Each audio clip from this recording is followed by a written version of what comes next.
And so that is the first law in its fullness.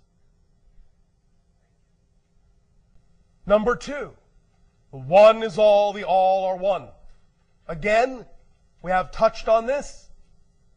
You are all that is. Each of you is all that is, expressing itself as a part of all that is. This is what you call the holographic principle in your new technological language. Every part contains the whole. Every part contains the whole. The whole can create itself to be experienced as parts, but every part contains the whole.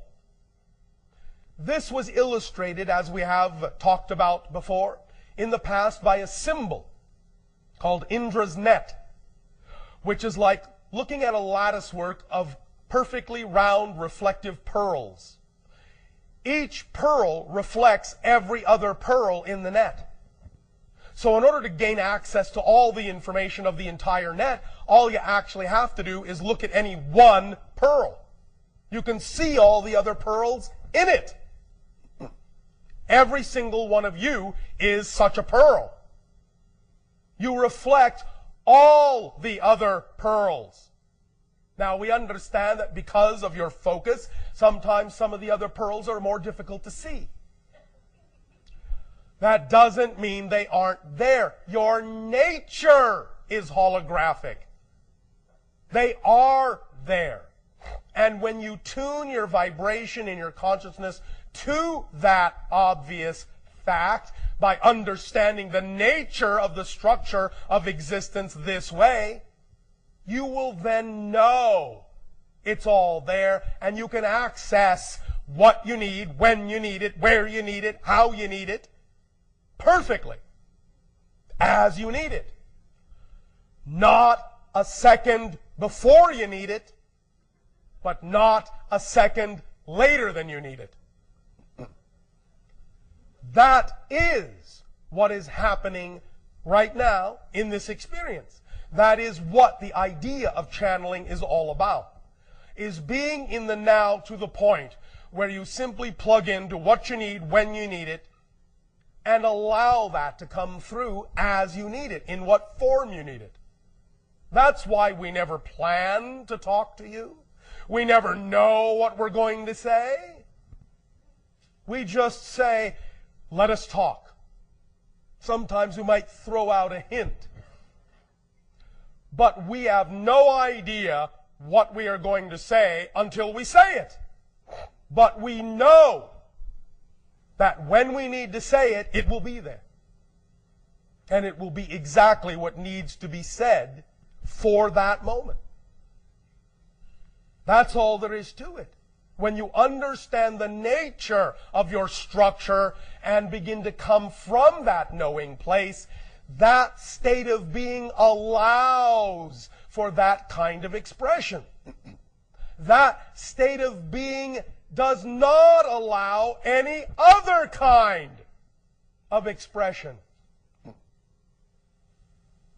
but the one that needs to be here now, that serves the best of all concerned, because that is our intent within our natural selves, because we are an aspect of all that is, which supports all the parts, which in turn support the whole. It's one thing. Again, we have used the puzzle analogy. A picture puzzle made up of all these thousands of pieces, each with its own unique shape. If you try to change the shape of any one of those pieces, when you attempt to put the puzzle picture together, then that piece won't fit anymore, and it won't support the whole, and the whole won't support it. But if you allow yourself to be the natural shape you were created to be, you will fit perfectly with all the other puzzle piece shapes, and in fitting perfectly, harmoniously, you will create the big picture that then, in a sense, supports all the pieces that make it up. And you have one harmonious experience. But if you think, I need to be this, I need to be that, and you are coming from the illusion instead of from a place of true knowing, then you do not fit, you do not harmonize, you conflict. With yourself, first of all, because you are trying to be something you're not. You're not being yourself, your natural self. You're not being your obvious self. That is all that we have ever said, in all the things we have ever taught, in all the things we have ever spoken of, in all the things we have ever said or shared with you. All of them are nothing more than variations of you can be your natural, obvious self. We are just reminding you over and over who you are. And now we take this opportunity, this day of your time, to add this other level of knowingness so that you can, by understanding the obvious structure, the nature of things, understand your own nature and how obvious it is to be in a knowing state. I am. I'm in a knowing state. I am. I'm in a knowing state. Oh, I remember the dot. Obvious. Turns left for me, turns right for him, change my perspective, turns right for me too. Obvious. Knowing state. I exist. Law 1. Knowing state. Obvious. The one is all, the all are one. Obvious. Knowing state. Number 3. What you put out, what you get back. Law number 3. Obvious. Why? Because there is nothing else. There's nowhere for anything to go. There is no outside. There is only here and now. So if you create a vibration, who else is there but you to experience the result of that vibration? I understand you can create the illusion that you don't immediately experience the results, but that's just an illusion. It's just an experiential illusion. This is why, when you have heard people talk about the idea of near-death experience, going into spirit, communications from spirit, and they mention the idea of life review, where suddenly they experience the effect of everything they have done in life from the perspective of the people that were affected by their actions. They feel all the things those people felt, see all the things those people saw. All the people that were affected, all the beings that were affected by every action is then experienced in life review by the person that had the action, that did the action. Why? Not from punishment, but because there is no one else to experience those things. There is only you. The delay factor is only an illusion that makes it seem as if you're not those people. But you are those people. They are in each of you. So in life review, when the delay factor is removed, suddenly all the things you do, what you put out, is instantly there for you to experience from all the points of view that are now your point of view. Because you are one in that state. So it's your point of view. No longer is the artificial illusion of you and them being experienced in the same way. Certainly not to the same degree. I am not saying you cannot experience some sense of individual identity in spirit. That's not what I'm saying. I'm simply saying the factor, the main factor that makes physical reality experience, this concept of space-time, this concept of delay, this lag time, this dimension idea of things take time, things need space, you are not me, I am not you, that drops away. It's the first thing to drop away because it's the very definition of the physical reality experience, the space-time artificial construct. As soon as that drops away, you are everyone you've interacted with. So you immediately feel all the things that are the results of your interaction with them, you. That's what life review is. So that you can understand the true consequences of the states of being you chose to be in. Not a punishment, not a judgment. A natural, obvious result of simply removing the space-time construct from something that is essentially one being. Does that make sense? All right.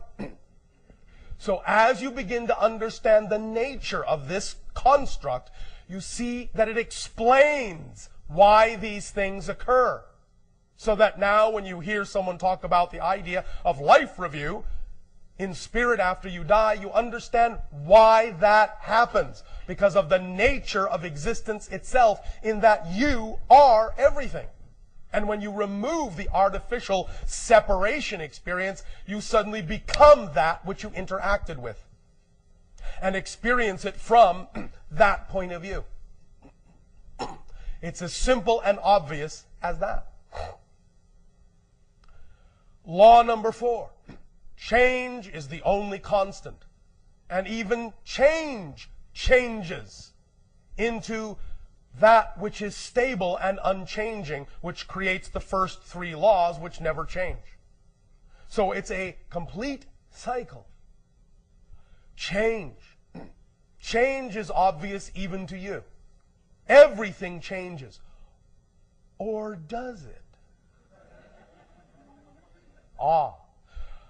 Now, if you understand the nature of existence, you can understand what change actually is.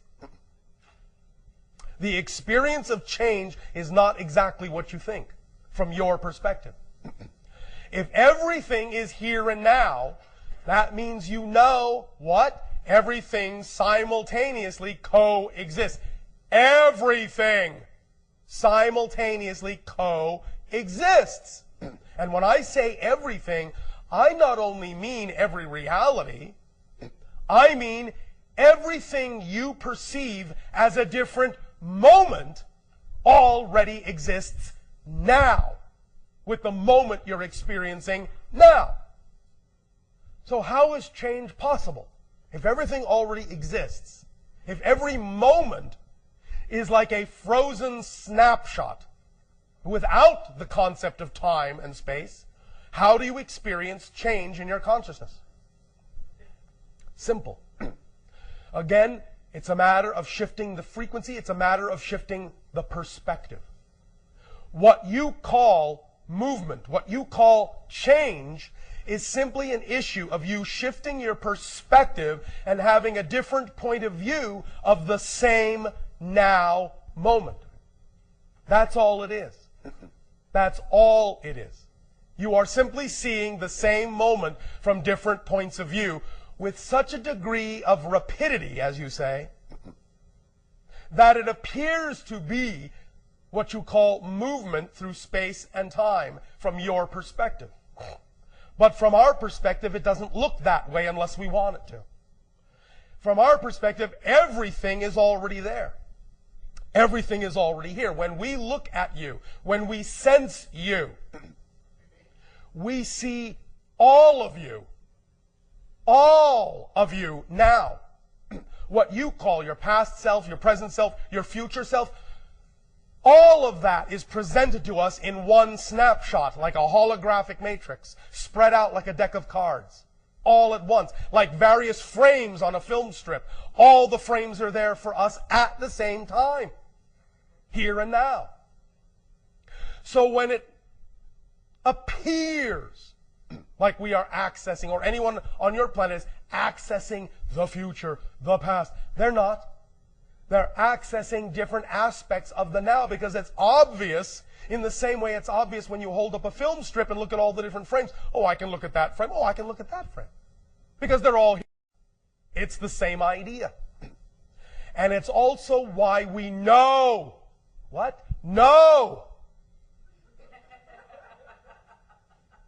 what you are capable of. Because you're capable of it now. Because it exists now. We know what you are capable of knowing. Because from our perspective, you already know it.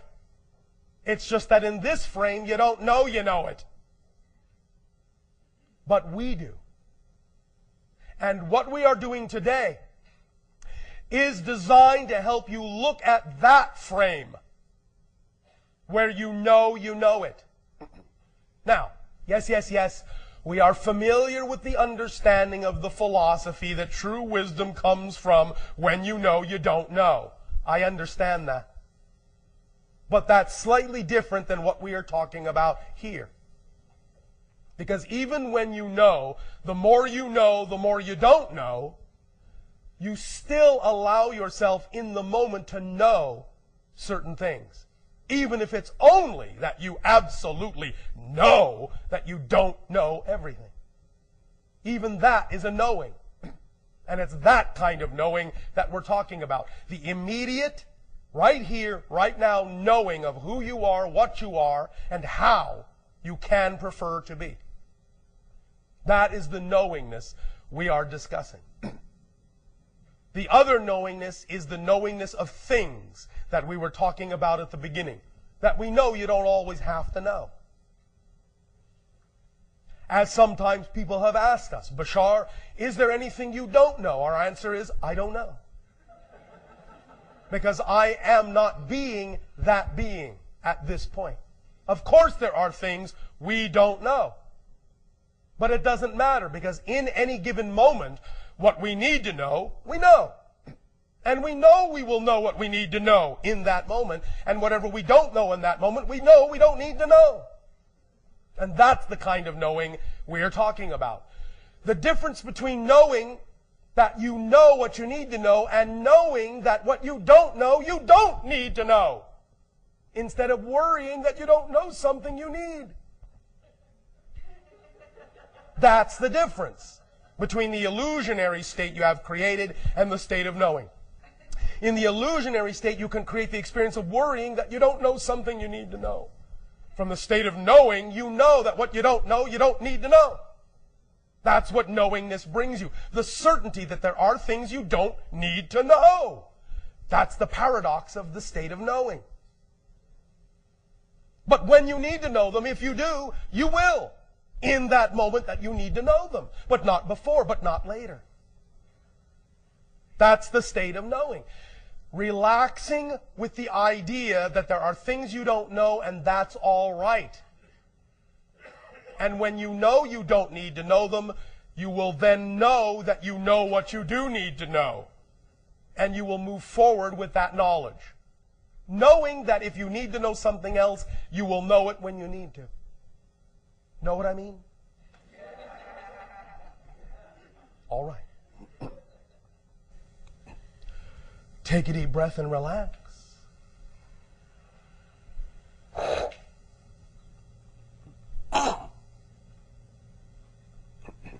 Take another deep breath and relax. Once again, we take this opportunity to thank each and every one of you for allowing this transmission to occur through this particular gateway in this way at this time.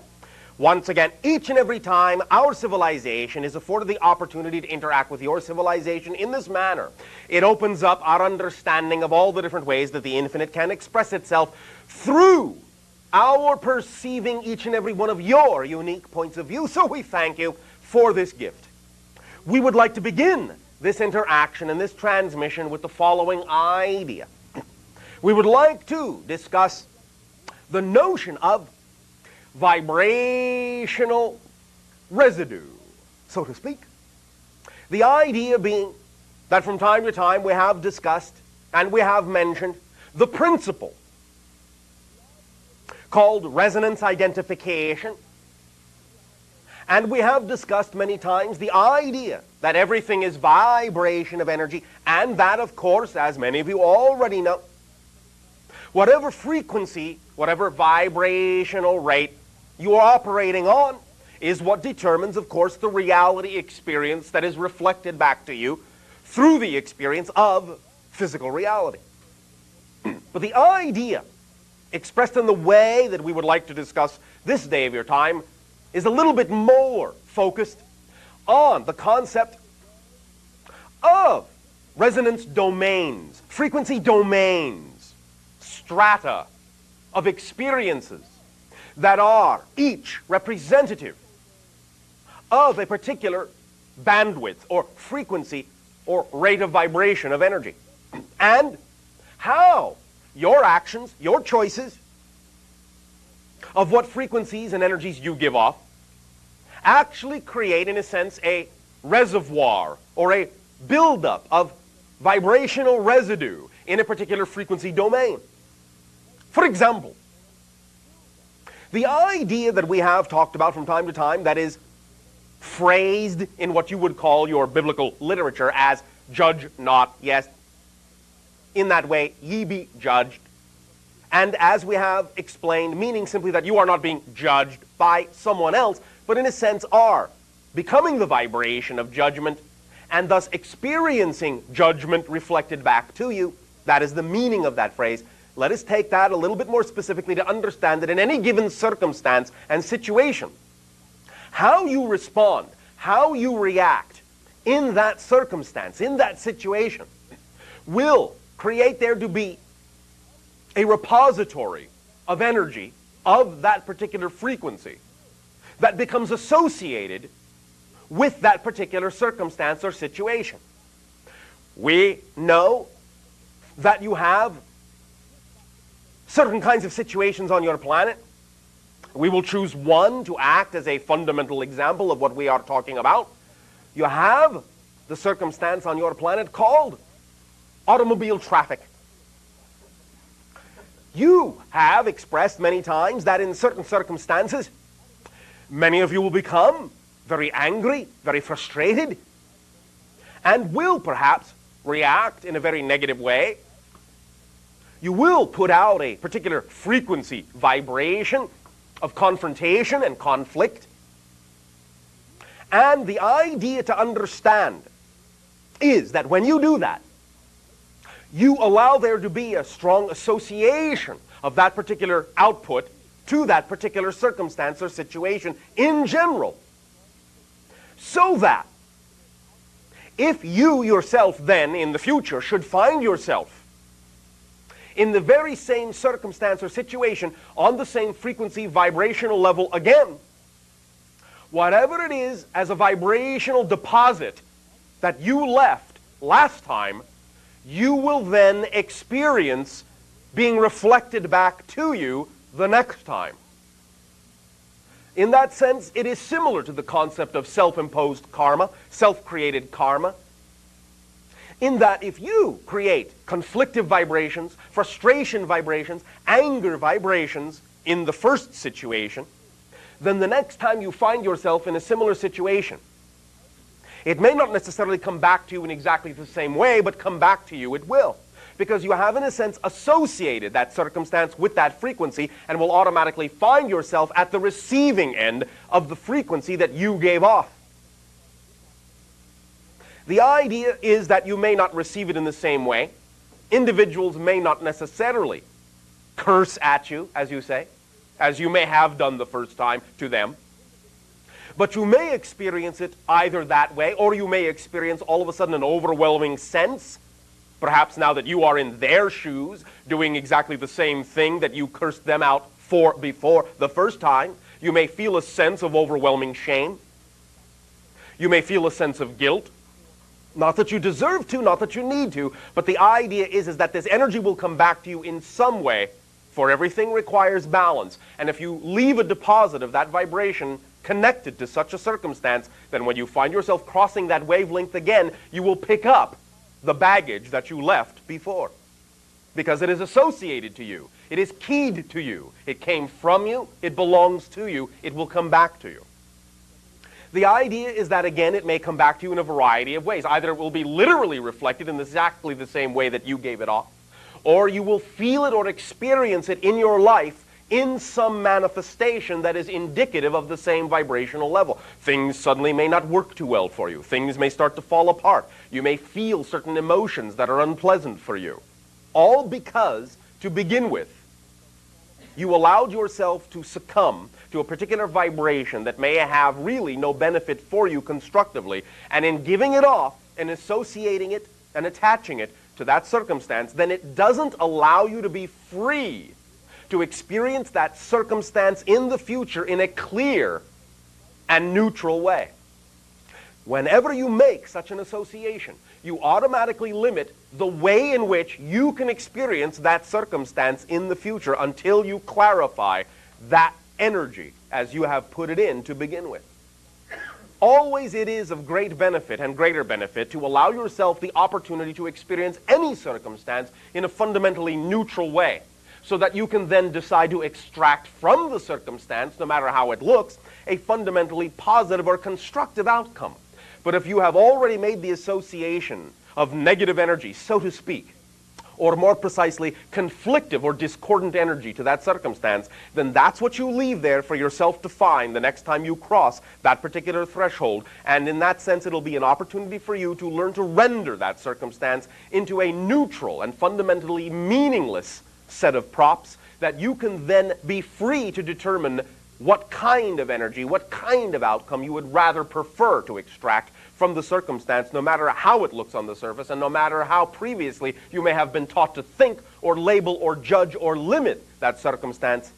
I remind you once again, every circumstance is neutral, and every circumstance can serve double duty, positive or negative. The meaning you put into it, the energy vibration you attach to it, is utterly what determines the effect you will get out of it, no matter what anyone else's intentions are. Going into it, you are your own reality, and you have the final say on exactly what frequency you experience and how you translate that frequency in your reality as body, as emotion, as spirit. It is up to you. So be aware of what energy you give off in any given situation, because you will pass that way again, and you will pick up that bag when you come back. Make sure it's baggage you want to carry. Otherwise, let it go so you can travel lightly. And in any given situation, then, respond quickly, so that you will not have to then, in a sense, take the time to transform the baggage that was left there by you before. Baggage claim, you may call this if you wish. Now then, we thank you for allowing us to reflect this nuance of vibrational mechanics to you. And in return for the gift that you are giving our civilization at this time in experiencing this co-created interaction, I ask in what way at this time may I and my world be of service to you. Bashar.